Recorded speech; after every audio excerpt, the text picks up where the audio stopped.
বান্দরবানের নাইক্ষ্যংছড়ি সীমান্ত এলাকাসহ পৃথক ৩টি মাদকবিরোধী অভিযানে ১১,৬৭৫ পিস বার্মিজ ইয়াবা ট্যাবলেট উদ্ধার করেছে বর্ডার গার্ড বাংলাদেশ। এ সময় ইয়াবা পাচারের অভিযোগে আটক করা হয় ৩ জনকে।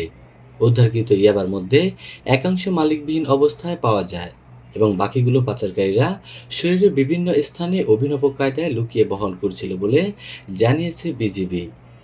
শুক্রবার সন্ধ্যায় কক্সবাজার ব্যাটালিয়ন ৩৪ বিজিবি এর রেজুখাল চেকপোস্ট ও ২২ ফাঁড়ি বিওপি এলাকায় এসব অভিযান পরিচালনা করা হয়। কক্সবাজার ব্যাটালিয়নের অধিনায়ক lieutenant colonel SM. Khairul Alam পিবিজিএম PSC বিষয়টি নিশ্চিত করেছেন। বিজিবি সূত্র জানায়, প্রথম অভিযানে গোপন সংবাদের ভিত্তিতে নাইক্ষ্যংছড়ি উপজেলায় গুমদুমের আমবাগান এলাকায় অভিযান চালায়। এ সময় মালিকবিহীন পরিত্যক্ত অবস্থায় ৮,০৭৫ পিস বার্মিজ ইয়াবা ট্যাবলেট উদ্ধার করা হয়। একই দিন সন্ধ্যা ৭টার দিকে রেজুখাল চেকপোস্ট টেকনাফ থেকে কক্সবাজারগামী একটি অটোরিকশা তল্লাশি চালায় বিজিবির সদস্যরা।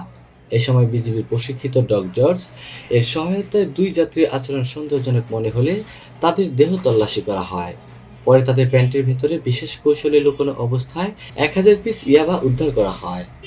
আটকরা হলেন গোপালগঞ্জ জেলার টঙ্গীপাড়া উপজেলার নূর আলম শিকদার এবং গোপালগঞ্জ সদর উপজেলার রিজওয়াল শেখ।